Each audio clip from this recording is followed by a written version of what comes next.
Para você entender o testemunho de libertação de Lana Holder, vamos te mostrar primeiro um vídeo do canal Histórias de Terapia. Assista o primeiro vídeo completo para conhecer a história da pastora Lana Holder. Assim você vai entender melhor o segundo vídeo. Oi, gente, essa é minha esposa Lana Holder e nós somos evangélicas. Essa é minha esposa Rosânia Rocha e nós somos pastoras. E o amor superou a religião.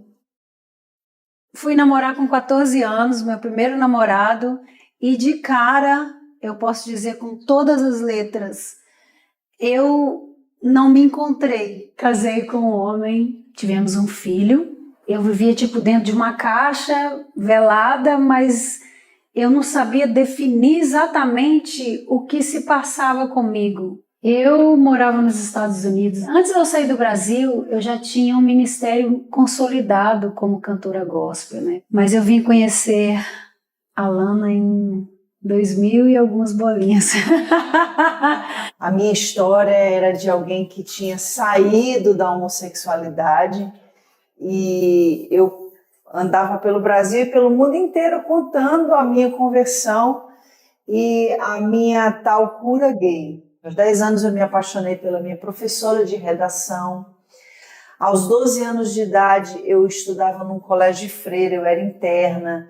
Me apaixonei pela minha amiguinha na escola de freiras. Fui convidada a me retirar do colégio, ou seja, expulsa da escola por causa disso. Então, quando eu completo 18 anos, eu saio de casa, vou viver com uma mulher 12 anos mais velha do que eu.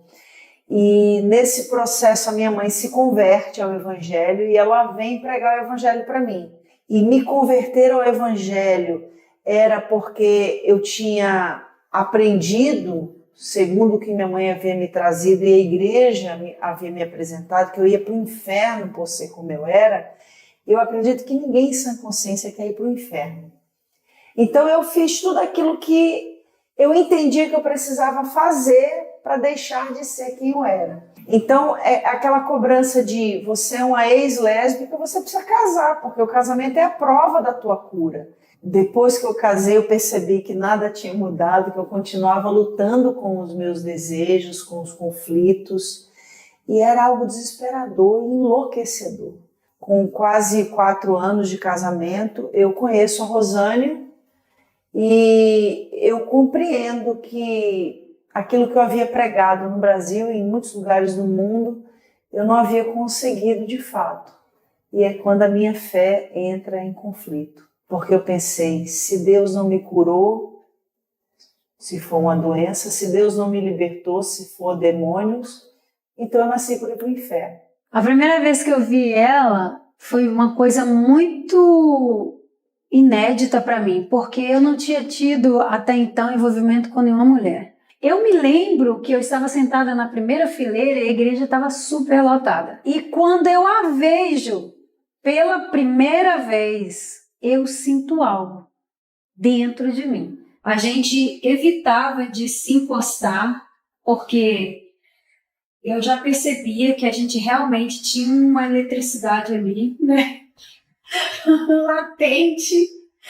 E a gente fugia muito. Você falou assim, eu acho que eu estou apaixonada por você. E eu não falei apaixonada.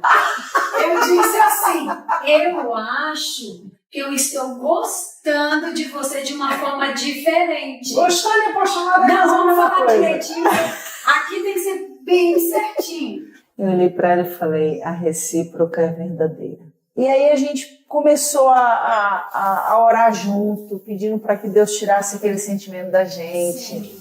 Então, não foi uma coisa que a gente já se entregou a uma paixão, um avassalador imediato. Não, a gente foi buscando esse lugar. E eu virei para ela e eu falei, olha só, eu não vou continuar com isso. Eu vou confessar. A gente foi imediatamente conversar com o nosso líder, pastor da igreja em Boston. Só que o que acontece? Eu declaro, eu conto, eu peço minha ajuda, e ela estava junto também. Só que no outro dia de manhã, o Brasil inteiro sabia. Foi falado na rádio do que aconteceu no Brasil inteiro. Foi então usada a rádio para falar que a missionária Lana Holder tinha caído no homossexualismo, que é a expressão que a igreja usa, caído no homossexualismo novamente com a cantora Rosânia Rocha, uma cantora dos Estados Unidos. Perdi meu ministério, perdi minha família no Brasil, perdi meus amigos. Falei assim para ela, olha, eu vou seguir a Cristo, tu segue a Cristo também. Só que um dia meu telefone tocou. E nesse telefone, a consolidadora dela me chamava, Rosânia, eu preciso da sua ajuda, a Ana está entrando na bebida, nas drogas, eu preciso da sua ajuda. Então, imediatamente falei, claro. Então, quando eu voltei, eu cheguei no apartamento dela, ela estava na rua. Ela não estava no apartamento, só que eu entrei no apartamento. Eu consegui entrar, não sei se eu pulei a janela dessa vez, ou se alguém me deu a chave, acho que foi a Silvinha. Acho que foi a Silvinha. E eu entrei e tomei um banho e coloquei o pijama dela e me sentei na cama e liguei para ela. Oi, Lana, Rosânia? Que de quase tempão que isso daí falava, né? 7 meses. Quando ela chegou, eu fiquei muito irada mesmo. E a gente, cara, eu acho que eu quebrei algumas coisas. Mas a gente resolveu conversar de novo, porque estava vendo que não estava fluindo. Eu estou infeliz, você está infeliz. Então a gente começou a pensar sobre isso. E aí teve uma ocasião que a gente ficou junto, a gente passou o dia junto, e eu fui deixar ela em casa, na casa da tia dela. E na volta eu tinha bebido, e foi quando eu sofri um acidente de carro. Aí nesse acidente de carro eu quebrei 4 costelas, tive dilaceramento do fígado, luxação do fêmur, esmagado o meu pulmão direito e tive trauma cardíaco, ou seja, eu quase morri. E quando eu estava entrando na sala de cirurgia, a pessoa que era a minha consolidadora, ela falou assim para mim, se você não fizer com Deus um voto de que nunca mais você vai ver a Rosânia, você vai entrar nessa cirurgia e você vai morrer. E eu estava desesperada, meu filho tinha 5 anos de idade. E eu ficava pensando, o que a Rosânia vai sentir se eu morrer? Como é que ela vai ficar? Ela vai se sentir culpada. E naquela hora eu fiz um voto com Deus. Eu falei para Deus que se Ele me tirasse daquela situação que eu estava, de eminente morte, que eu nunca mais ia ver a Rosânia. Só que eu fiquei em coma.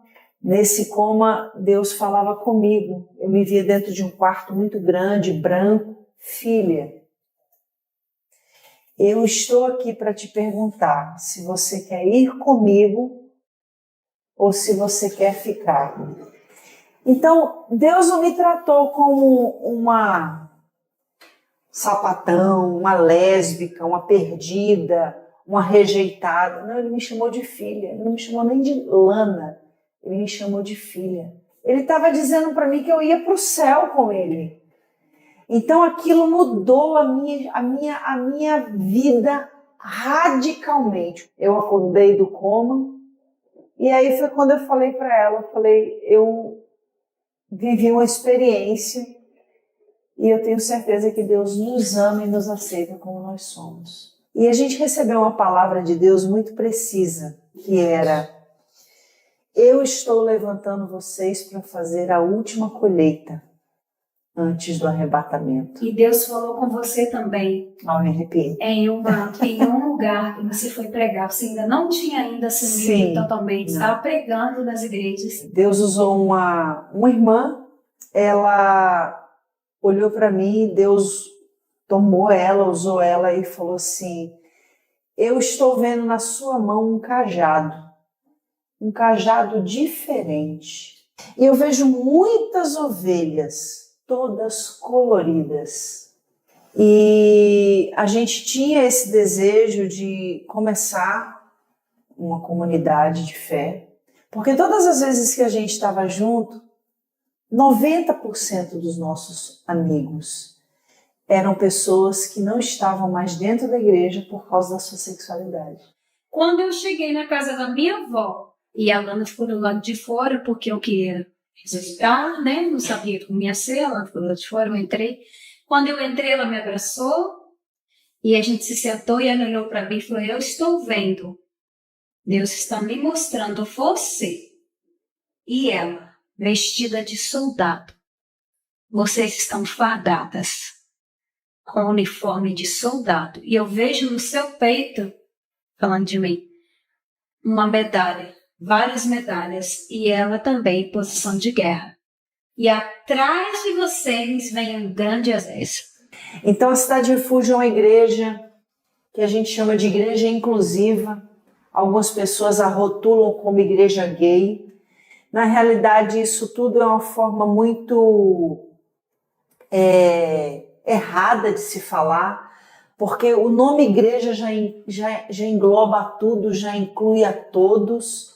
Então não é necessário se falar igreja inclusiva, mas porque se usa esse termo, porque ela inclui o que a igreja tradicional exclui. É um lugar onde a gente trouxe uma reinterpretação histórico-crítica sobre os 6 versículos que são usados para condenar os homossexuais. E aí a gente explica que a Bíblia nunca tratou sobre orientação sexual e identidade de gênero. A Bíblia trata sobre comportamento. Existe algo que a nossa experiência com Deus nos ensinou e isso ninguém pode arrancar da gente. Quem tem problema com o nosso casamento, com a nossa comunidade LGBT+, é a igreja. Deus não tem e nunca teve. E não existe nada melhor do que a gente poder hoje dizer que se por alguma razão você se sentiu excluído, marginalizado, até mesmo todas aquelas promessas que um dia você recebeu na sua vida e você chegou a um momento que você acredita que isso não pode mais se cumprir. Eu quero te dizer que um dia a gente também pensou assim, até que a gente conheceu a Deus, não de ouvir falar, mas tendo encontro face a face com Ele. Eu vivi 21 anos em pecado. Talvez você fique se perguntando, mas como pode alguém viver 21 anos em pecado? Eu já nasci em pecado. Nasci no dia 31 de dezembro do ano de 1974, quando a minha mãe tinha 16 anos de idade e já vivia na prostituição. Em uma praça pública, buscando um meio de ganhar a vida, começou a se prostituir, conheceu um homem com quem passou a viver. E alguns meses depois eu nasci, fruto deste relacionamento, fruto de prostituição. Por isso que digo que quando nasci em pecado. Salmo 51, verso 5 diz o salmista Davi: em iniquidade fui formado e em pecado me concebeu a minha mãe. Eu fui criada pela minha avó, mãe de meu pai. A minha avó me criou nos seus preceitos e conceitos de religiosidade católica, apostólica, macumbeira, romana. Ela me ensinou a crer que o Deus que estava na missa era o mesmo Deus que estava no centro espírita. É um Deus inútil, é um Deus sem valor, é um Deus sem qualidade, é um Deus que não serve para nada. Mas o Deus que eu prego aqui nesta noite, a Bíblia diz que Ele é puro, Ele é reto e Ele é sem mistura. Aleluia! O Deus da minha avó, Salmo 115 na Bíblia dos crentes, Salmo 113 na Bíblia dos católicos, são ídolos, obras feitas por mãos de homens. Tem olhos, mas não vê, é cego, não serve. Mas o Deus que eu prego, Provérbios capítulo 15, versículo 3: os olhos do Senhor estão sobre toda a terra, contemplando os bons e os maus. O Deus da minha avó tem boca, mas não fala, é mudo, também não serve. Mas o Deus que eu prego, Isaías 55 e 11 diz que a palavra que sai da boca dele não volta vazia, sem antes dar fruto daquilo que foi designada. O Deus da minha avó tem nariz, mas não cheira, também não serve. Mas o Deus que eu prego aqui hoje, a Bíblia diz que a oração dos crentes, a oração dos crentes, a oração dos santos chega às narinas de Deus como um cheiro suave. Aleluia. O Deus da minha avó tem ouvido, mas não ouve, é surdo, também não serve. Mas o Deus que eu prego aqui nesta noite, diz a palavra que os seus ouvidos não estão agravados para que não possam ouvir. Ou seja, Ele ouve a tua oração, Ele ouve o teu louvor, Ele ouve o teu aleluia, Ele ouve o teu glória a Deus. Olha para quem está do teu lado e diz assim: irmão, aproveita que Deus está te ouvindo e manda um glória para Ele. Aleluia! Oh glória! Aleluia! Glória a Deus! O Deus da minha avó tem mão, mas não apalpa. é manco, é aleijado, também não serve. Mas o Deus que eu te apresento, a Bíblia diz que as suas mãos não estão encolhidas, mas sim estendidas, estendidas, estendidas, estendidas para abençoar. O Deus da minha avó tem pé, mas não anda, é paralítico. Olha para o teu irmão e diz: esse Deus não está com nada. Mas o Deus que eu te apresento hoje, anota aí para você não esquecer, Cantares 2:8.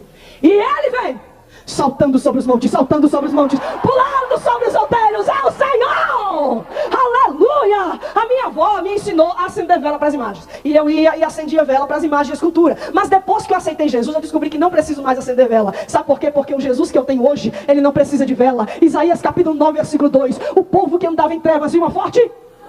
E sobre aqueles que jaziam na região da sombra da morte resplandeceu-lhes a luz. Jesus é a luz, ele não precisa de vela. Aleluia! A minha avó, vez por outra, saía nas procissões, carregando nas costas suas imagens de escultura, seus deuses de pedra, barro, madeira e bronze, desconhecendo o que diz Isaías 45:20. Nada sabem os que conduzem, os que carregam em procissão as suas imagens de escultura, feitas de madeira, e rogam a um Deus que não pode salvar. O Deus da minha avó é tão inútil, que além de não poder andar, também não pode salvar. Ele tem que ser carregado nas costas, mas não fica preocupado não, que o Deus que eu te apresento, ele é quem vai te carregar no colo. Aleluia! Eu quero fazer um desafio aqui nessa noite, eu gosto de desafio. E os crentes vivem sendo desafiados, não tem jeito. Se tiver alguém aqui entre nós nessa noite que acredita nas doutrinas de Allan Kardec, alguém que é espírita, kardecista, feiticeiro, macumbeiro, eu convido você para nós irmos à França, ao túmulo de Allan Kardec. Chegando lá na França, no túmulo de Allan Kardec, está escrito assim: chás ossos mortais de Allan Kardec. Morreu. Convido você que acredita em Buda a nós irmos ao túmulo de Buda. Chegando lá vai estar escrito: chás ossos mortais de Buda. Morreu também. Convido você que acredita em Maomé a nós irmos a Meca, no túmulo de Maomé. Chegando lá vai estar escrito: chás ossos mortais de Maomé. Convido você que acredita em Padre Cícero a nós irmos lá no Ceará, em Juazeiro do Norte. Chegando lá em Juazeiro do Norte, iremos ao túmulo de Padre Cícero. E lá chegando estará escrito: chás ossos mortais de Padre Cícero. Depois eu convido você para nós irmos a Jerusalém. Aleluia! Aleluia! Aleluia! Aleluia! Aleluia! Ramanaga shuraba cantara, ramanaga shuraba cantara, ramanaga. Aleluia! Aleluia! Chegando lá em Jerusalém, vai estar escrito assim, olha: não está aqui, ressuscitou ao terceiro dia. Aleluia! Ó glória, ó glória, ó glória, ó glória, ó glória, ó glória! Aleluia! Aleluia! Olha para quem está do seu lado e pergunta: e aí, tu vai ficar com quem? Se eu fosse tu, eu ia ficar com Jesus. Fala para ele. Aleluia, glória a Deus, glória a Jesus. Fazer um negócio: se o teu Deus está morto, fica calado, mas se ele está vivo, dá 1 minuto de glória a Deus que eu quero ouvir. 1 minuto, 1 minuto, 1 minuto. Eu quero ouvir, é 1 minuto. Eita, glória a Deus. É para ti, Jesus. É para ti, Jesus. A honra, a glória, a força, o poder, o louvor, a exaltação, a adoração. Aleluia. Oh, aleluia, aleluia, aleluia, aleluia, aleluia, aleluia, aleluia. Aleluia. Eita, Deus tremendo. Oh, glória. Meu irmão, tem hora que é tão bom que dá vontade de ir lá no céu dar um cheiro nele. Aleluia, glória a Jesus, glória a Deus. Com a minha avó eu fui criado até os 10 anos de idade, ali na cidade de Recife, capital de Pernambuco. Sou pernambucano de nascimento. Por isso que eu sou crente canela de fogo, porque todo nordestino é canela de fogo, viu, irmão? Aleluia. Disseram que os mineiros também, deixa eu ver. Aleluia, glória a Jesus, glória a Deus. Enquanto eu era criada pela minha avó, a minha mãe galgava o mundo do sucesso, o mundo da fama, o mundo da glória, a glória do homem, a qual a Bíblia diz que é como a erva do campo, passageira, que perece e se vai. A minha mãe foi capa de 13 revistas masculinas, fez filmes, propagandas, comerciais, conheceu e foi amante de homens famosos como o rei de futebol Pelé e o rei das mulatas, Oswaldo Sargentelli. Ela gostava tanto de um rei que decidiu ficar com o rei dos reis, Jesus de Nazaré. Aleluia.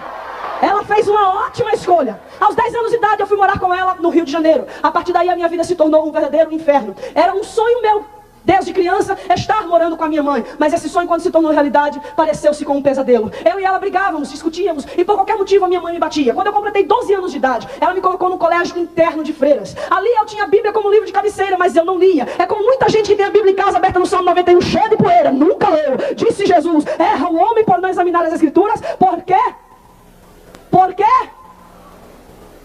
nem o poder de Deus, porque são elas que de mim testificam. A Escritura nos ensina a respeito de Deus, a Escritura nos ensina a respeito de Jesus. Não adianta conhecer só o Salmo 91, tem que conhecer o Deus do Salmo 91.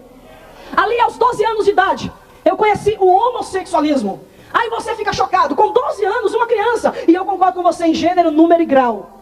Mas quem disse que o diabo escolhe idade? Hora, lugar, posição de vida, patamar financeiro.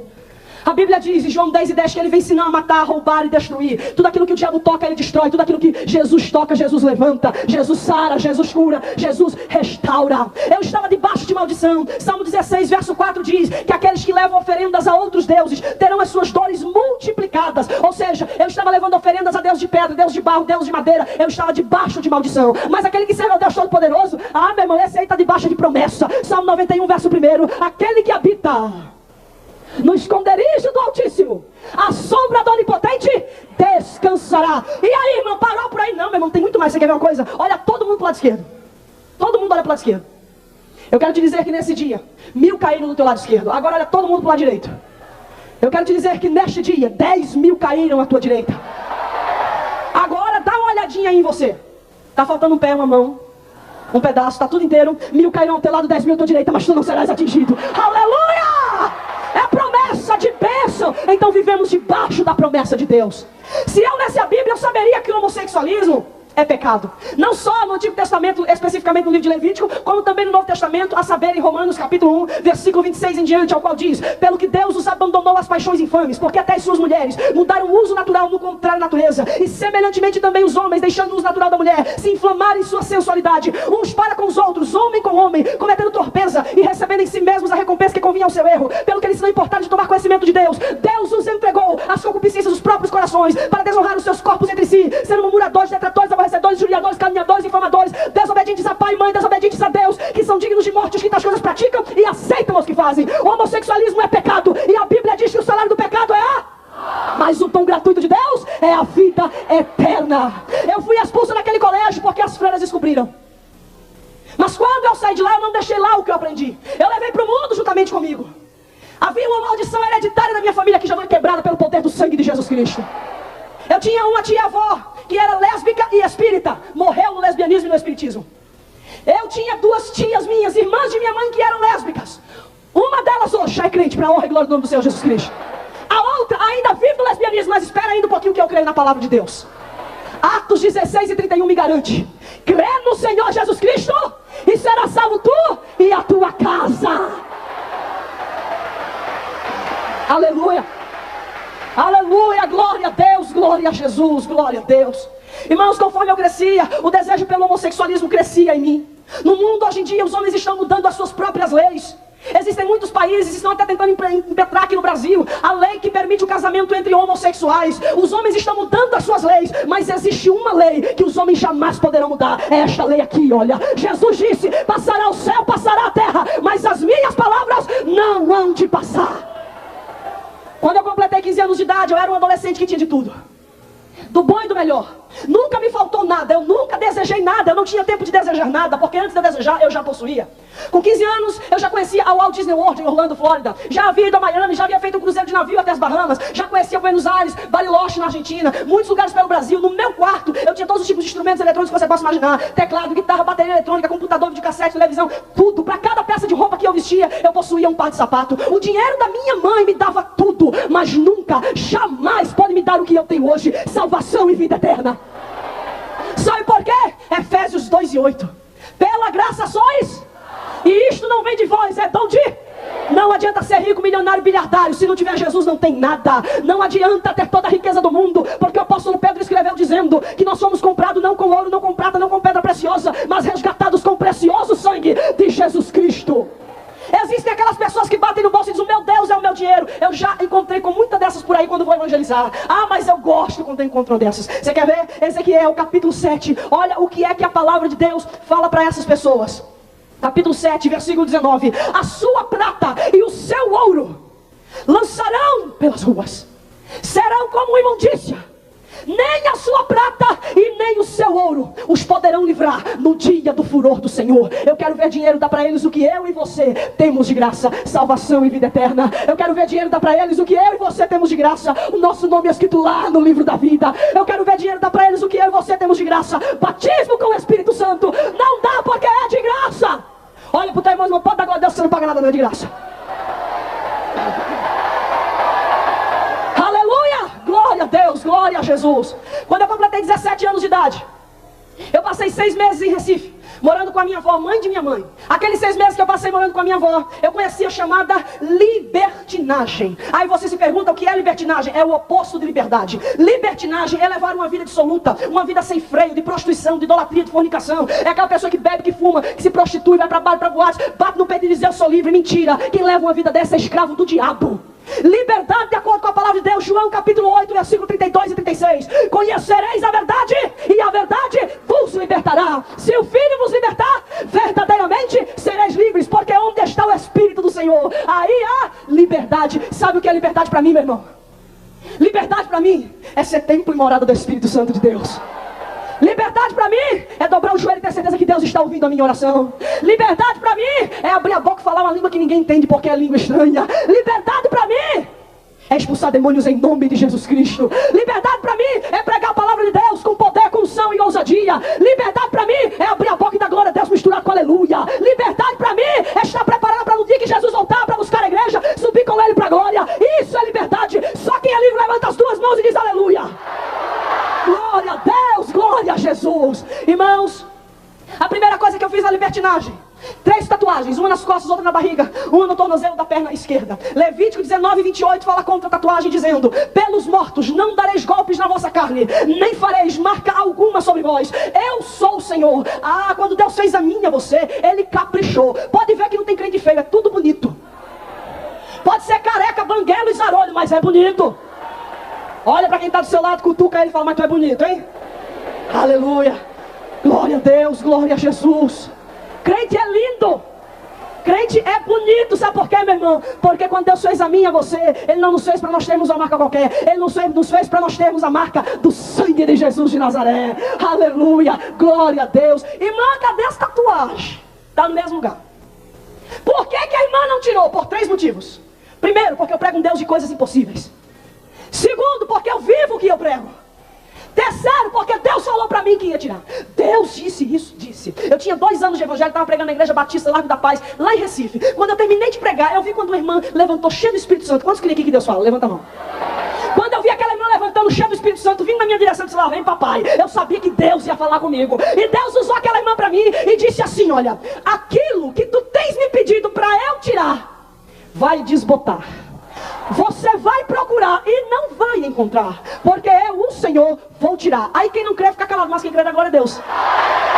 Aleluia, vocês são de fé, hein, irmão? Glória a Jesus, glória a Deus. Depois das 3 tatuagens, eu comecei a mudar o modo de me vestir. Comecei a usar roupas de homem.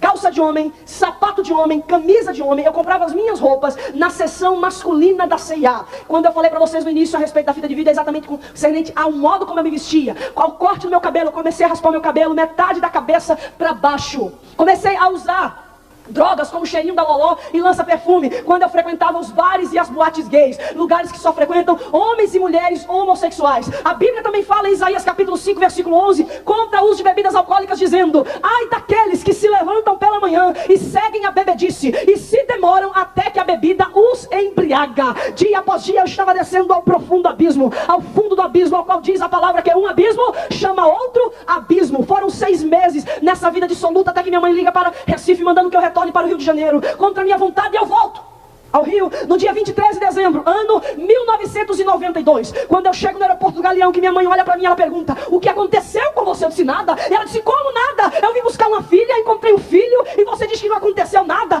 Eu olhei para ela e disse: é moda. Ela olhou para mim e disse: mas que moda é essa? Na hora eu não soube dizer. Mas se fosse hoje eu diria que é a moda do diabo. Transformar homens em mulheres e mulheres em homens. Mas sabe qual é a moda de Deus? Sede santo como santo é o Senhor vosso Deus em toda a vossa maneira de viver. Essa é a moda de Deus, irmão. Você quer ver uma coisa? Quem quer ver Deus aqui? Levanta a mão. Hebreus 12, 14. Sem santidade ninguém verá Deus. Então não tem jeito, tem que ser santo. Olha pro teu irmão, não tem ponto correr, tem que ser santo.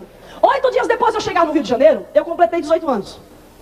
Quando eu completei 18 anos de idade, eu me senti dono do meu próprio nariz. Hoje eu tenho 26 anos. Quem manda no meu nariz na minha vida inteira, sabe quem é? Jesus de Nazaré. Não mais vivo eu, mas Cristo vive em mim. Porque depois de Jesus também manda o marido, irmãos. É uma benção. Eu não mando em nada, é só Jesus e o marido que manda. Porque a Bíblia diz que o marido é o quê? É a cabeça, é o cabeça. Mas nós mulheres somos o pescoço. E deixa eu contar um segredinho aqui só para as mulheres. A cabeça só vai para onde o pescoço quer. Aleluia, glória a Deus. Glória a Jesus. Olha, tinha irmã que estava séria até agora. Agora ela gostou, ela riu. Olha para quem está do seu lado, cutuca e fala, gostei dessa. Aleluia. Glória a Jesus, glória a Deus. Enfim, irmãos. Uma semana depois de eu completar 18 anos, eu fugi de casa pela madrugada. E fui viver com outra mulher, 12 anos mais velha do que eu. Eu tinha 18 anos, ela tinha 30 anos de idade. Sempre que eu conto meu testemunho, eu me lembro do meu passado. Eu me recordo do que está escrito em Ezequiel, capítulo 36, versículo 31. Então vos lembrarei dos vossos maus caminhos, das vossas abominações, e tereis nojo em vós mesmos dos vossos pecados. Me lembro de Jeremias, capítulo 31, versículo 19. Na verdade que depois que me converti, tive arrependimento, fiquei confuso, envergonhado, bati na minha coxa. Me arrependi porque suportei o opróbrio da minha mocidade. Eu conto meu testemunho para a derrota do diabo e para a honra e glória do nome de Jesus Cristo. Aleluia, glória a Deus. Quando eu fugi de casa com aquela mulher, a minha mãe botou a polícia atrás de mim no dia seguinte. Quando eu vi aquela confusão, eu fui até onde minha mãe estava. Ela tinha um salão de cabeleireiro ali no shopping da Gávea. Fui até ali o shopping para falar com ela. Chegando ali, eu olhei para ela e disse, olha, eu vim aqui lhe dizer que eu resolvi sair de casa porque decidi assumir o homossexualismo. Quando eu disse isso, a minha mãe pulou em cima de mim e começou a me bater. Enquanto ela me batia, ela dizia, eu preferia que você fosse a pior prostituta da face da terra do que você ser uma lésbica. Quando ela disse aquilo, eu me levantei. Olhei dentro do olho dela e disse, pois fique você sabendo que o que eu decidi ser, nem você e nem Deus me muda. Ah, meu irmão, quando eu disse isso, Deus ouviu. Deixa eu contar para você como é que foi. Presta atenção. Olha para você entender como é que foi lá no céu que aconteceu.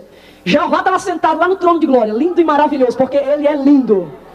E ele estava olhando para mim bem naquela hora. E ele viu quando eu disse, nem você me muda. Ele ficou quieto, eu estava mexendo com a minha mãe. Só ouviu que eu era uma filha rebelde.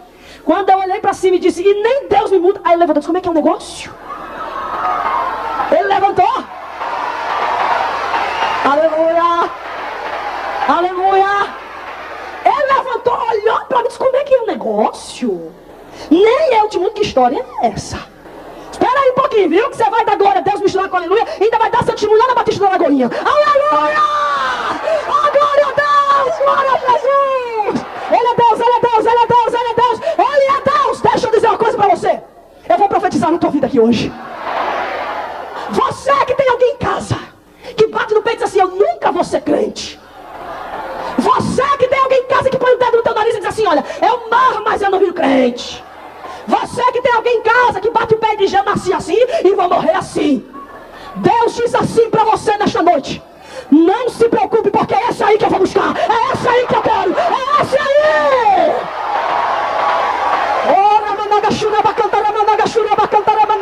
Ele vai buscar, ele vai buscar, ele vai buscar.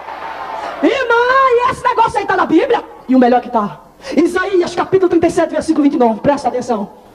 Por causa da tua raiva contra mim, e porque a tua arrogância subiu até os meus ouvidos, eis que porei o meu anzol no teu nariz, o meu freio nos teus lábios, e te farei voltar, voltar, voltar, voltar, voltar, voltar, voltar pelo caminho por onde vieste. Uma coisa eu aprendi: mexeu com Deus, ou morre ou vira crente. Morrer não vai. Tu tá orando, né, Rosa? Tu tá pedindo a Deus por ele, né? Então, a oração de um justo pode muito em seus efeitos. A Bíblia me mostra muitos que afrontaram a Deus e foram fadados à derrota. A história me mostra muitos que afrontaram a Deus e morreram. 1912, Titanic. Nem Deus afunda esse navio. Aí Deus olha e diz, não afunda, não é? Jó 37:10. Pelo sopro das narinas de Deus, as largas águas se congelam. A água congelada se chama o quê? Jeová soprou, colocou esse iceberg bem na frente do Titanic. Agora eu quero ver se não afunda. Uma das mulheres que sobreviveu ao naufrágio, ela disse que no momento que o navio se impactou com o iceberg, ela teve a sensação de um dedo gigantesco rasgando o costado do navio. Quer saber que dedo é esse? Livro de Êxodo. A Bíblia diz que quando as 10 pragas caíam sobre o Egito, os magos corriam para fora e diziam, Faraó, isso aí é o dedo de Deus. Novo Testamento, Jesus expulsava demônio e dizia, eu expulso demônios pelo dedo de Deus. Sabe quem foi que afundou o Titanic? O dedo de Deus. Mas não foi o dedo grandão não, foi o dedo mindinho. Senão o estrago tinha sido muito maior. 1961, Yuri Gagarin, primeiro astronauta a ir ao espaço. Chegando lá, ele deixou que seu ateísmo crônico extravasasse. Olhou para todos os lados e disse: não vejo nenhum indício da existência de Deus. Morreu 2 anos no acidente inexplicável que até hoje, com toda a tecnologia, não se sabe explicar qual foi a causa do seu acidente. Deus o matou. 1966, Paul McCartney, junto com os Beatles, declararam que eram ateus e anticristos. E revelaram dizendo que o cristianismo morreria e que os Beatles prevaleceriam. Revelação diabólica. Ah, meu irmão, 2 anos depois, os Beatles nunca mais cantaram juntos, mas o cristianismo prevalece e cresce cada dia mais. John Lennon disse: sou mais famoso que Jesus Cristo. Mexeu logo com quem? Com o filho de papai. Papai não gostou, matou ele, morreu. Tancredo Neves, 1985, quem é que não lembra? Ele bravateou palavras de afronta contra Deus, dizendo: se eu tivesse 70 votos do PDS, não preciso nem de Deus para assumir a presidência da República. Deus olhou para ele e disse: precisa não, pois tu não vai assumir. Meu irmão, guarde isso no seu coração. Um dia antes dele subir a rampinha do Planalto, um dia antes, Deus faz de propósito, e eu gosto. Ele foi internado no hospital. E dali ele saiu, sabe para onde? No cemitério. Ele pode ser presidente da República do cemitério, mas do Brasil ele não vai ser nunca mais na vida. Deus matou. E Deus mata, mata. Deuteronômio 32 e 39. Vede que eu sou Deus e nenhum outro é comigo. Eu mato e eu faço viver. Eu firo e eu saro. E não há quem possa escapar das minhas mãos. Aleluia! Oh, aleluia! Aleluia! Glória a Deus, glória a Jesus. Janeiro de 1993, Lana Holder, essa que vos fala: nem você e nem Deus me muda. Aí, irmãos, ainda bem que ele não me matou, me converteu, graças a Deus. Aleluia, glória a Jesus. Enfim, depois daquilo a minha mãe viu que nenhuma de suas atitudes me faria voltar atrás, mas ela não desistiu. Durante 1 ano e 6 meses ela tentou de várias formas me fazer voltar para casa. Chegou a tentar suicídio e eu disse para ela que ela podia morrer, mas voltar para casa eu não voltaria. Eu estava presa pelo diabo, mas operando Deus. Levaram eu e minha mãe para a delegacia. Na delegacia a minha mãe chegou para mim e disse: olha, ou você volta para casa hoje, ou eu mando prender essa mulher com quem você está vivendo. Eu olhei para ela e disse: tudo bem, não precisa fazer isso, eu volto para casa. Voltei para casa contra a minha vontade, passei uns 6 dias aproximadamente, tramando um meio de tirar a minha vida. Eu estava disposta a tudo menos a ver longe daquela mulher. Eu estava presa pelo diabo, mas operando Deus. A minha mãe percebeu que eu ia tirar a minha vida. Ela me chamou para conversar. Conversando comigo, ela disse: minha filha, eu estou disposta a te perdoar. E começou a chorar. Eu estou disposta a esquecer toda essa vergonha que você tem me feito passar. Volte para casa e nós vamos tentar ser felizes. Eu olhei para ela e disse: pare, não adianta. Eu nasci assim e vou morrer assim. Quando eu disse isso, ela olhou para mim e disse: vai embora. Esqueça que você tem mãe. Porque a partir de hoje, eu vou me esquecer que eu tenho filha. Era o que eu queria.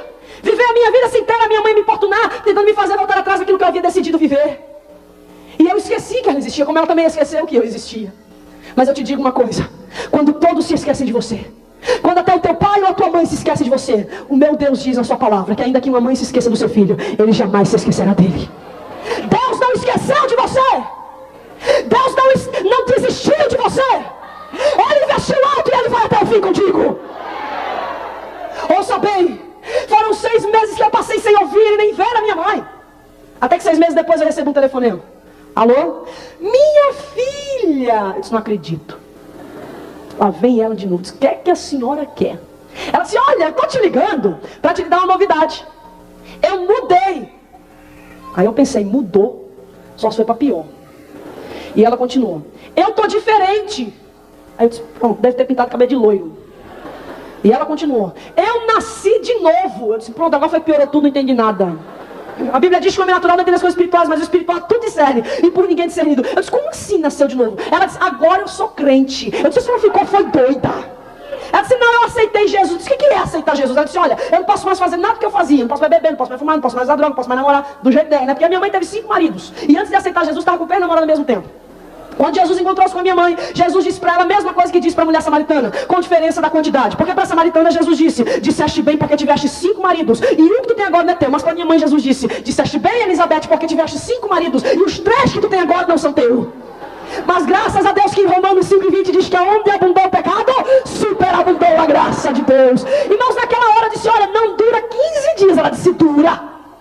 Dura porque eu conheci Jesus e gostei dele. Desliguei o telefone, contei para todo mundo. Minha mãe agora é crente, ficou louca.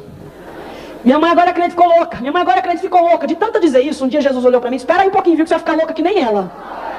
A Bíblia diz, irmãos, aprove a Deus salvar os crentes pela loucura da pregação. Quem é louco por Jesus aqui? Levanta a mão.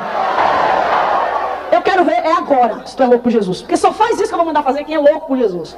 Põe a mãozinha assim, só os loucos por Jesus. Agora olha para riba, para o céu.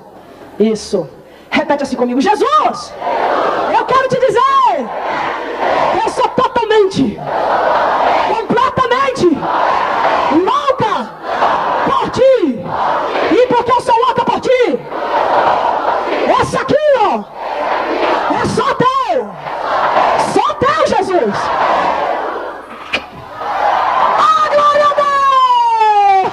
Aleluia, aleluia, aleluia, aleluia, aleluia, aleluia, aleluia. Ele merece. Aleluia. Oh, glória.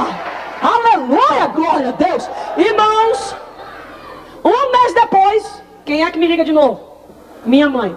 Alô? Sou eu de novo. Eu disse, e aí, irmã? Ainda é crente? Ela disse, sou. E eu estou firme e forte na rocha. Aí eu, rocha?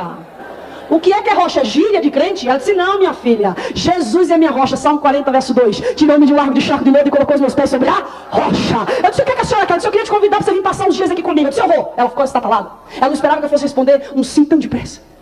Disse, eu vou, mas só para ver se tu é crente mesmo. Irmãos, eu pensando que estava abafando, mas era o Espírito Santo trabalhando. Viajei.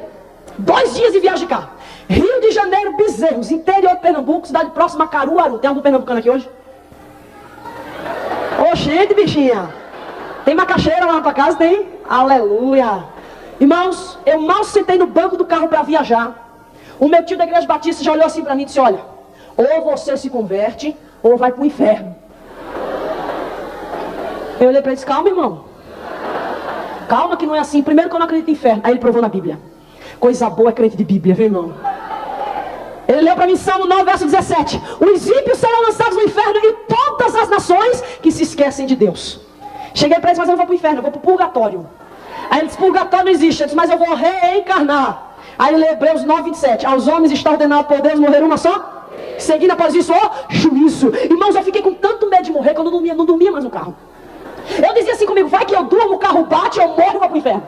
Eu vou ficar acordado, se eu ver que vai acontecer alguma coisa, eu levanto a mão rapidinho, eu sei de Jesus. Era assim que eu pensava. A ideia de juízo entrou na minha mente, sabe por quê? Porque Deus vai julgar todo mundo, até os crentes, com certeza. 1 Pedro 4,17. Se o juízo de Deus começa pela sua própria casa, qual será o fim daqueles que não temem a Deus? Deus vai julgar os pecadores também. Eclesiastes 12,14. Porque Deus há de trazer a juízo toda obra, quer seja boa, quer seja má. E tudo que está encoberto há de vir a ser revelado. E se Deus vai nos julgar, Amós 4,12. Prepara-te, ó Israel, para te encontrar com o Senhor teu Deus.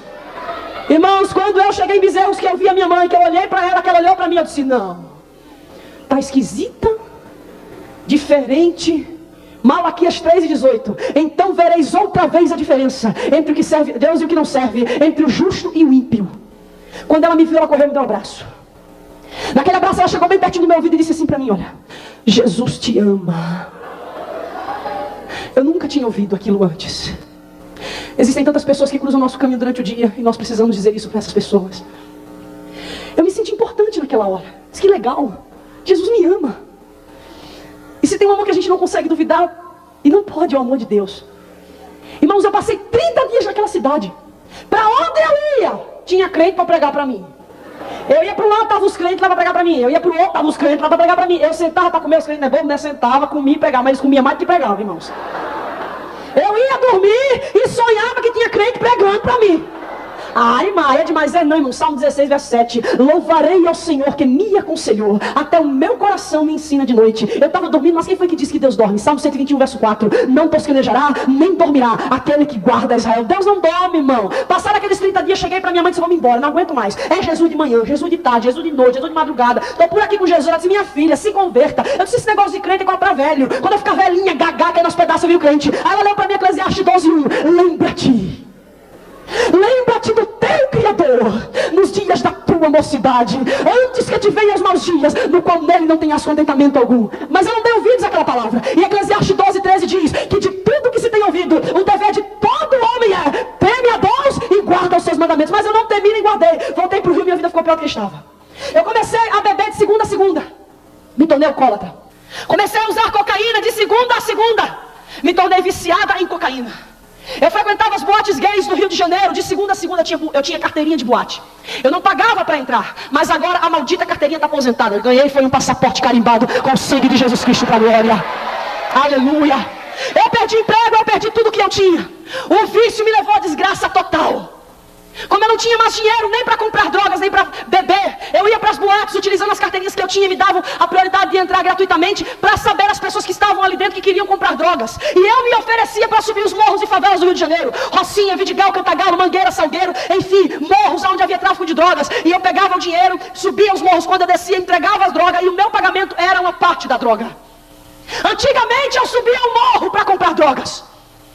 Hoje, eu subo um monte para orar e dar glória a Deus. Antigamente, eu era avião do cão. Mas hoje, dá uma olhadinha aqui, por favor. Hoje, eu sou foguete de Jeová, jato da graça. Aleluia! Glória a Deus. E endireitarei os caminhos tortos e prepararei trilhos novos. Deus tem coisas novas para a nossa vida, meu irmão. Aleluia, glória a Jesus. Passados 6 meses depois de eu ter estado com a minha mãe, ela que sempre me ligava, nessa ocasião ligou avisando que ia ao Rio de Janeiro e que ia ficar no meu apartamento. Eu disse: o que a senhora vem fazer aqui? Ela disse: Jesus está me mandando. E aí eu disse: pronto, lá vem ela e o Jesus dela. Irmãos, ela ficou 6 dias no meu apartamento. O que me deixou impressionada é que ela pregava para mim, pregava para aquela mulher com quem eu já estava 2 anos e 6 meses, aquela ao qual ela não podia nem ver pintada de ouro. Mas nessa ocasião, quando ela foi no meu apartamento crente, pregou para mim, pregou para aquela mulher, ainda dizia assim para ela: Jesus te ama e eu também. Eu pensava comigo: minha mãe tá louca. Ela foi embora e eu não me converti. Mas ela deixou de presente para mim uma Bíblia. Uma Bíblia e um disco da cantora Shirley Carvalhais. Quem conhece a cantora Shirley Carvalhais? Irmãos, um dia eu passei por aquele disco e eu senti vontade de ouvir. Eu disse: eu vou botar para tocar, para ver se é bom, para ver se presta. Botei para tocar, mas nem que era bom mesmo, irmão. O primeiro hino que eu ouvi tocou no meu coração. E o hino dizia assim, olha: amigo, você tem que decidir se quer ir para o céu ou ficar aqui. Jesus está voltando, deixa essa vida e vem para a luz. O caminho certo é Jesus, o grande Salvador. Comecei a chorar. Peguei a Bíblia e abri. Quando eu abri, Mateus 4,17. Arrependei-vos e convertei-vos, porque vos é chegado o reino de Deus. Glória a Deus, aleluia. Aleluia, irmãos. Fechei a Bíblia na hora e disse: nunca mais que eu abro. Um dia subi no morro para comprar drogas, houve tiroteio entre traficantes e policiais. Naquele tiroteio eu tinha certeza que se eu morresse eu ia para o inferno. Eu não era do tipo que batia no peito e dizia: eu sou bom, eu sou boa. Porque tem gente que você vai pregar para eles, não, eu sou bom, eu não mato, eu não bebo, eu não roubo, eu não fumo. Bom, Jesus disse que não há ninguém bom, senão o Pai dele que está nos céus. Eu sabia que se eu morresse eu ia para o inferno. Eu não era o tipo de pessoa que dizia: não, mas eu creio em Jesus do meu jeito. Jesus disse: aquele que crê em mim, como diz as Escrituras, rios de água viva fluirão do seu ventre. Não é do meu jeito, é como diz a Bíblia. Eu sabia que se eu morresse eu ia para o inferno, porque eu não era o tipo que dizia: não, mas eu amo a Jesus. Sabe por quê? Porque Jesus diz: aquele que me ama guarda os meus mandamentos. Irmãos, eu sabia que o meu fim seria o inferno se eu não me convertesse. Naquela hora eu olhei para o céu e eu me lembrei de que os crentes haviam me dito: Lana, quando você precisar de Jesus, pode chamar que ele vem. Eu disse: pois é agora mesmo que eu vou chamar por ele. Eu olhei para o alto e disse: Deus, se eu sair viva daqui eu viro crente, é um trato. Mas Deus gostou, meu irmão. Ele abriu o livrão dele e escreveu: que Jeová escreve, borracha de cão não apaga, fica escrito. Eu desci aquele morro intacta, sem nenhum arranhão, mas esqueci do que tinha prometido. Mas Deus não esqueceu de mim. Eu comecei a ser impulsionada pelo desejo de orar. E comecei a orar. Todo dia, antes de dormir, 10 horas da manhã, porque eu passava a noite inteira bebendo e usando drogas, era a hora que eu dobrava o joelho para orar. Eu estava bêbada e drogada. E sabe qual era a minha oração? Pequena, mas verdadeira. Eu dizia assim para Deus: Deus, eu não sei se tu existe, mas se tu existe e estiver ouvindo a minha oração, Deus, me tira dessa vida. Eu não tenho força para deixar as drogas, para deixar o álcool, para deixar o homossexualismo, mas me disseram que tu tens, então me ajuda, por favor. Parei de orar alguns dias depois, porque achei que Deus não ia ouvir a minha oração. João 9,31 diz que Deus não ouve a pecadores, mas todos quanto o temem, a esse ele ouve. Mas eu descobri que Deus não ouve pecador que não quer se arrepender, mas pecador que quer ser liberto do pecado, Deus ouve. Salmo 51, verso 17, parte B. A um coração quebrantado e contrito não desprezará, ó Deus. Conclusão: uma semana depois de eu haver parado de orar, eu acordei pela madrugada e estavam tentando me matar, e Deus me livrou da morte. E eu sabia que eu não podia continuar no Rio de Janeiro, senão eu iria morrer. Mas eu não queria dar o braço a torcer, ligar para minha mãe e dizer para ela que eu queria mais uma vez passar uns dias com ela. Já havia feito um ano que eu havia estado ali naquela cidade. E 6 meses que ela havia ido me visitar e pregado para mim. Eu não queria dar o braço a torcer a tal ponto. O que aconteceu então? Ela me ligou. Por que você não vem passar uns dias comigo de novo? Eu disse, eu vou. E aceitei e fui. Nessa ocasião de avião, dia 7 de dezembro de 1995, eu viajava até Recife. Quando desembarcava ali no aeroporto dos Guararapes, que minha mãe olhou para mim, ela chorou. Eu pesava 92 quilos, 7 quilos a mais do que eu peso hoje. Eu estava inchada por causa das drogas. A minha mãe olhou para mim chorando, me deu um abraço, minha filha. Jesus te ama e eu também te amo. Eu comecei a pensar como é que Deus poderia amar alguém numa circunstância como eu estava. Porque era a única coisa que eu conseguia enxergar, era o abismo em que eu me encontrava. A lepra que havia na minha alma. A situação que eu estava. Nós pegamos o carro e fomos até Bezerros, que fica a 100 quilômetros dali. No meio do caminho eu olhei para minha mãe e disse, me diga uma coisa. Como é que a senhora soube que eu queria vir para cá? Ela olhou para mim e deu uma risadinha assim e disse, Deus falou comigo pela madrugada. Eu olhei para ela e fiquei calada. Disse, me diga uma coisa, quando a senhora viaja nessa estrada, a senhora não tem medo? Ela disse, não, minha filha. Porque quando eu viajo, Deus põe 2 anjos com espada desembainhada na frente do meu carro. Aí, meu irmão, ficou feio o negócio pro meu lado. Eu pensei assim, minha mãe está tão doida, que além dela estar ouvindo o anjo falar com ela, Jesus falar com ela de madrugada, ela ainda está vendo o anjo na frente do carro com espada e tudo. 2 dias depois, eu já estou terminando, viu, irmãos? Vocês não estão gostando?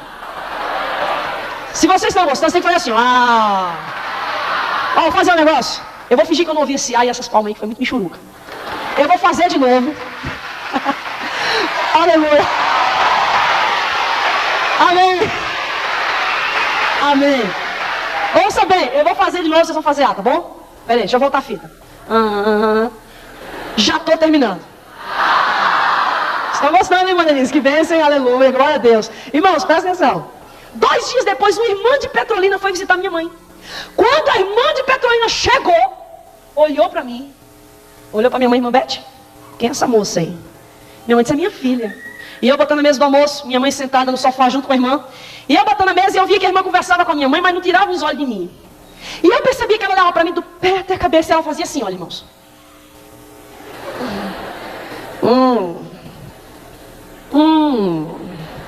Ai, irmão, comecei a ficar com medo dela. Ela cheia do Espírito Santo, eu cheia do diabo no couro, não dava certo. Eu disse, é ruim de eu ficar aqui, eu vou comer lá fora. Fui saindo de mansinho, minha mãe disse, fique para almoçar. Disse, tinha que ser a minha mãe. Irmão, sabe quantos crentes tinham ao redor da mesa? 22. Olha, é impressionante, quando dá meio-dia, os crentes vão tudo fazer visita, bem na hora do almoço. Tá lá os 22 crentes ao redor da mesa. A irmã pegou a Bíblia. Antes de orar pelo alimento, eu vou tirar uma palavra. Pá, abriu. Assim diz o Senhor: ou a terra se converte, ou morre. Aí eu olhei para um lado, olhei para o outro, para ver se tinha mais alguém que não era crente, mas não tinha não, só tinha eu. Eu disse, essa aí foi para mim. A minha mãe me catucando. E a irmã, se tem alguém aqui que não é crente, levanta a mão. E minha mãe me catucando. E eu fingindo que não era eu. Irmãos, aquela irmã botou no coração o mesmo propósito do profeta Samuel. Quando chegou na casa de Jessé, pai de Davi, enquanto Davi não chegar, ninguém senta à mesa para comer. A irmã botou o propósito no coração. Enquanto não levantar a mão, ninguém senta à mesa para comer. Os crentes famintos começaram a virar de cara feia. Tudo para não sair lá, aprendendo negócio. E aquela comidona assim, boa, né, irmão? Aí os crentes ficam tudo com água na boca, né? Eu disse, sabe de uma coisa, eu vou levantar logo essa mão, senão os crentes vão dar em mim aqui. Aí eu pensei comigo, eu vou dar um passo para trás, levanta a mão e sai correndo. Aí foi o que eu fiz, dei um passo para trás, levantei a mão, mas antes de eu sair correndo, eu olhei para a irmã. Olhei para a irmã e fiz assim, ó. Sou eu. Irmãos, quando eu disse sou eu, cadê força para correr nas pernas? Deus tomou aquela mulher, ela foi cheia do Espírito Santo. Foi um reprepré de Jeová. Aleluia. Aleluia. Irmãos, Deus usou aquela irmã para mim, porque quando Deus fala, Ele fala no oculto, no profundo e no escondido.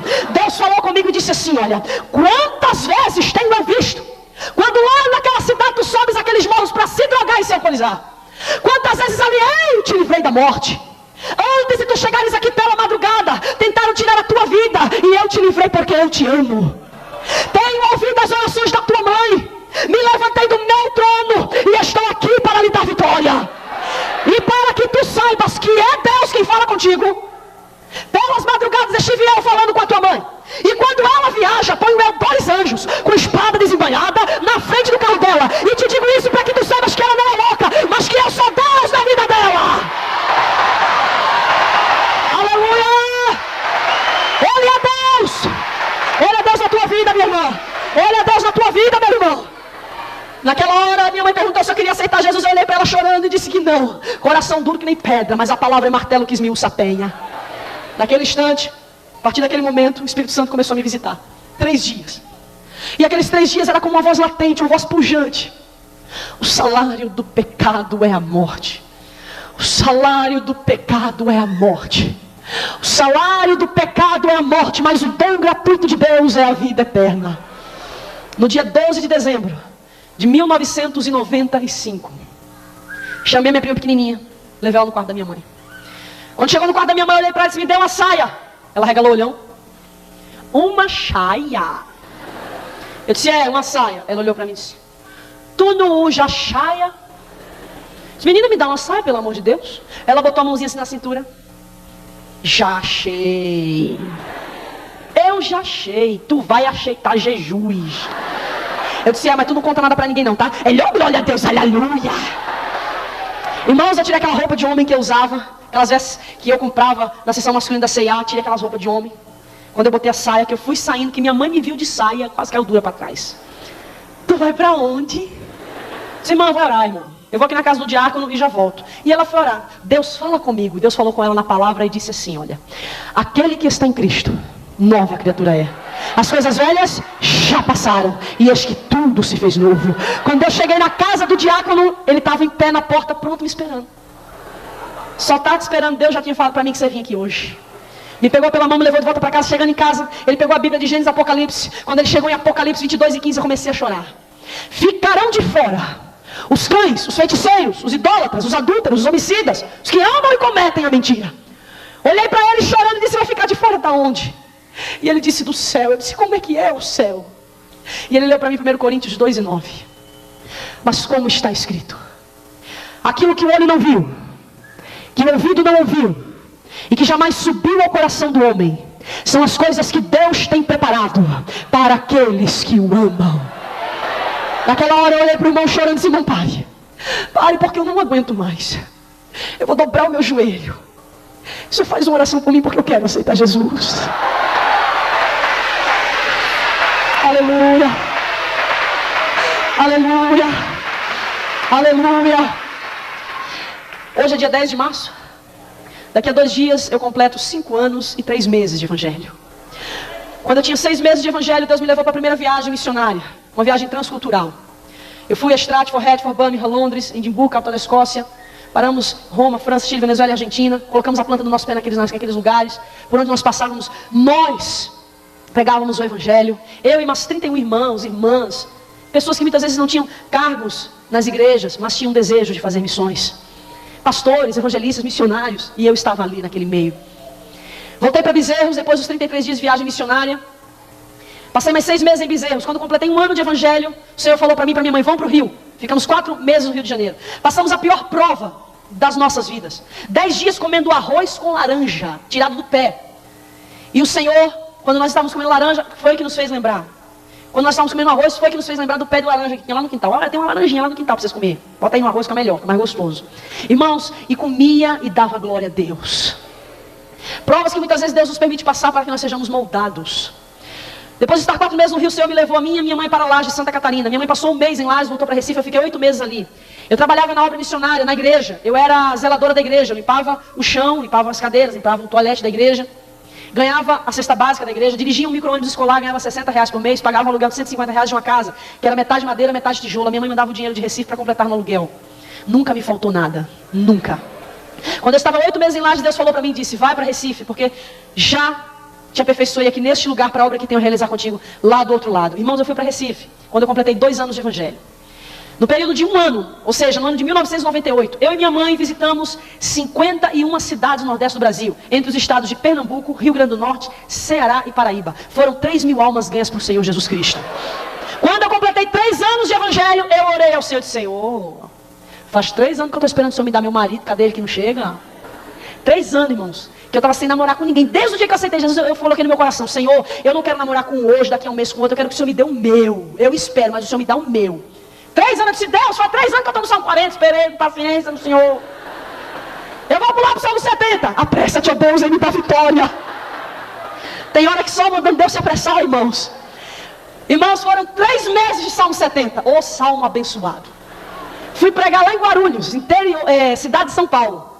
Quando eu cheguei em Guarulhos, é 1º de março. Ô cidade abençoada, estou pregando lá até hoje. Cheguei lá no dia 1º de março, minha mãe chegou para mim e disse, olha, se apronta, vai bem bonita agora à tarde para a rádio que você tem entrevista. Eu disse, espera aí, a entrevista tudo bem, mas por que eu vou bonita e arrumada? Ela disse, porque o locutor da rádio é bonito e solteiro. Minha mãe é uma benção, não perde tempo. Eu disse para ela, olha, se ele for meu, ele vai gostar de mim do jeito que eu sou. Irmão, eu caprichei no desastre. Coloquei a pior roupa que eu tinha. Tipo aqueles vestidinhos de chita, sabe? Lá fui eu. Quando eu cheguei na rádio, que eu vi o locutor da rádio, ele chegou pra mim sorridente. Dá um sorriso aí. Esse sorriso aí. Só abriu um sorrisão pra mim. Paz do Senhor, missionária. Aí eu olhei pra ele assim, do pé até a cabeça, né, e pensei comigo. Ô, glória. Aleluia. Aleluia. Irmãos, eu nunca dei uma entrevista tão mal na minha vida. Aquele dia eu cheguei em casa para me arrumar para o culto à noite, porque eu ia pregar na igreja, que o pai dele é pastor, mas nunca demorei tanto para botar roupa para ir para a igreja. Quando cheguei lá, estava ele no teclado, gelzinho, gravado, eu olhei assim para ele, ô Deus, tem dó. Bem que só podia dar ele para mim, né, Senhor? Só para compensar esses 3 anos que o Senhor tem me feito esperar. Ah, irmãos, preguei, quando eu terminei de pregar, ele pegou o microfone e disse, missionário, você pode voltar aqui na sexta-feira para pregar no culto à tarde? Eu olhei para ele assim, eu venho, irmão, venho. Com certeza. Voltei lá na sexta-feira. Cheguei lá, preguei a mensagem, ano do jubileu. Quando eu terminei de pregar, eu senti o Espírito Santo falando assim para mim, toma posse da tua vitória. Eu disse, é agora mesmo, Senhor. Aí eu peguei e falei assim, irmãos, antes de nós terminarmos a mensagem, eu quero que você olhe pela pessoa que está ao seu lado. Põe a mão na cabeça dessa pessoa. Quem era que estava do meu lado? Era ele. Cheguei lá, botei a mão na cabeça dele. Vem cá, meu velho, ó. Botei a mão na cabeça dele e comecei a orar alto, né? Para ele ouvir, lógico. Senhor, abençoa teu servo, Senhor. Dá vitória para ele. Ele, amém, Jesus, amém. Mas eu orava assim alto, né, irmão? Mas na minha mente eu orava assim. Jesus, dá ele para mim, Jesus. Ele é meu, Jesus. E ele dizendo, amém, Senhor, amém. E ele ainda confirmava. Aleluia. Conclusão. Aquele dia eu cheguei em casa, fiz 3 provas com Deus. Disse, Deus, se ele é o meu, amanhã eu vou acordar. Isso vai me fazer sentir um amor por ele. Se não, só tirei ele do meu coração. Foi o que eu falei para Deus. Parti dali e disse, se ele é o meu, a segunda prova que eu faço, ele não vai me pedir namoro. A gente não vai namorar. Terceira prova, Senhor. Hoje, daqui a 18 dias eu vou embora de Guarulhos. Antes de eu ir embora, ele põe no meu dedo uma aliança de noivado. Isso era dia 5 de março. Faltava 18 dias para ir embora. Deus olhou para mim, gostei da prova. Irmãos, no dia seguinte, quando eu acordei, tudo que era canto que eu olhava, eu só vi o Samuel. Samuel. Samuel. Samuel. Eu ia ler a Bíblia, só li o 1º e 2º Samuel. Era impressionante, irmãos. Eu ia orar, eu orava só pedindo Samuel. Deus, me dá o Samuel. Eu abençoava o alimento, Senhor, abençoa o alimento, não deixa engordar e me dá o Samuel. Irmãos, uma semana depois ele me liga. Alô? Alô? Pai do Senhor, missionária, sabe quem está falando? Aí eu disse, é o Samuel. Aí eu disse, olha, eu queria saber se você está ocupada, porque eu quero te convidar para a gente almoçar. Eu disse, ô irmão, eu estou livríssima.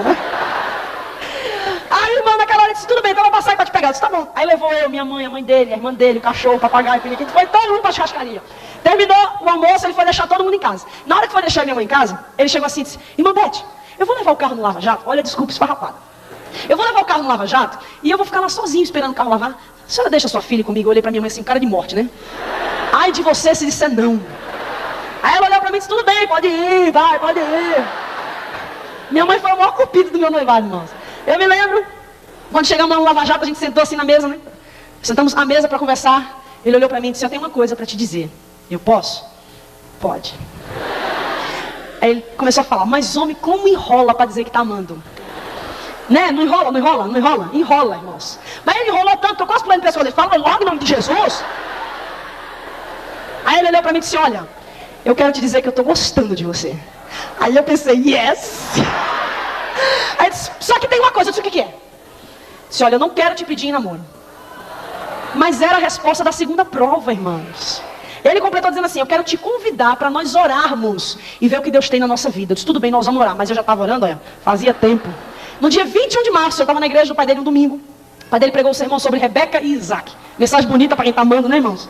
Quando o pai dele terminou de pregar, ele pegou o microfone, subiu no púlpito, mandou eu subir, me deu um buquê de flores. fechar o olho, eu fechei. Aí ele abriu uma caixinha de aliança, estava fita de vídeo, porque foi o noivado que foi filmado. Eu não sabia, era tudo surpresa. Para mim, estavam filmando um culto. Tava lá o irmão filmando. Ele abriu a caixa de aliança e mostrou para a igreja. A igreja, E isso mesmo, mas foi mais alto. Mais ou menos isso aí, irmão. E eu naquela ansiedade abri o olho, né? Ele não abre o olho. Aí ele mostrava a caixinha para a igreja, aí fazia assim, os irmãos, Eu não estava aguentando mais. Aí ele virou para mim e disse, Lana, abre os olhos. Quando eu abri... Ai, irmãos, eu vi aquele passo de aliança. Quase que eu falei em línguas e caí dura para trás arrebatada.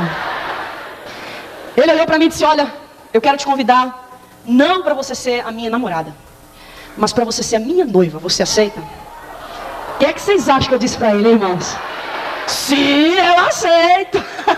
No dia 21 de março nós noivamos, 7 meses depois, 21 de outubro, casamos. Nós estamos com 1 ano e 5 meses de casados. Deus tem feito grandes coisas na nossa vida. Nós casamos, irmãos, nós não tínhamos nada. Compramos os nossos móveis em 10 vezes sem juros lá na Casa Bahia. Já pagamos talãozinho, viu? Oh, Deus, graças a Deus. Irmãos, Deus nos abençoou de uma maneira tremenda, maravilhosa. Quando eu completei mais ou menos os 2 meses de casado, eu engravidei, mas com 8 semanas eu perdi a criança. E a partir dali nós começamos a investir todo o nosso tempo, a nossa vida, no nosso casamento e no nosso ministério. Porque a família sempre vem em primeiro lugar, irmãos. Primeiro Deus, depois a família, depois o ministério. E quando nós juntamos tudo isso e nos empenhamos em fazer a obra do Senhor, Deus tem nos abençoado de uma forma tremenda. Para que vocês tenham ideia, estar aqui hoje para mim é uma conquista.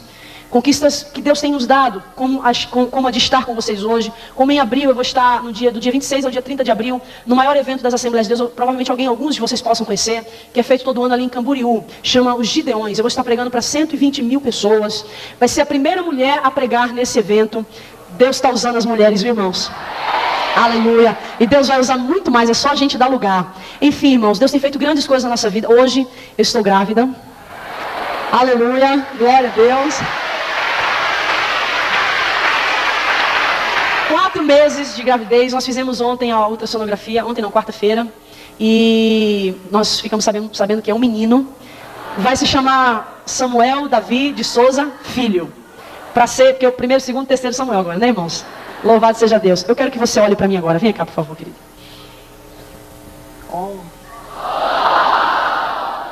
Mas ele não é lindo? Só que eu só perguntei para os irmãos, viu? Brincadeira, irmãos. Presta atenção, olha aqui para mim e para ele, por favor. Mas olha bem direitinho, do pé até a cabeça. Dá um close aqui, por favor. Isso, olha aqui para mim. Lésbica, alcoólatra, drogada, presa pelas cadeias do diabo.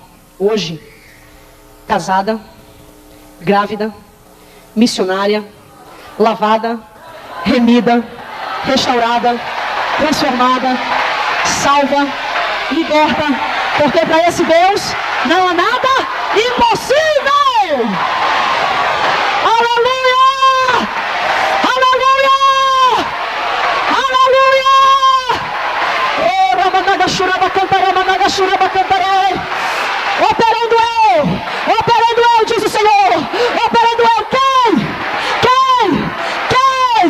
quem impedirá? Sabe por que Deus trouxe você aqui hoje? Para dizer o seguinte para você: depois do que você ouviu hoje, nunca mais duvide do que Ele pode fazer por você.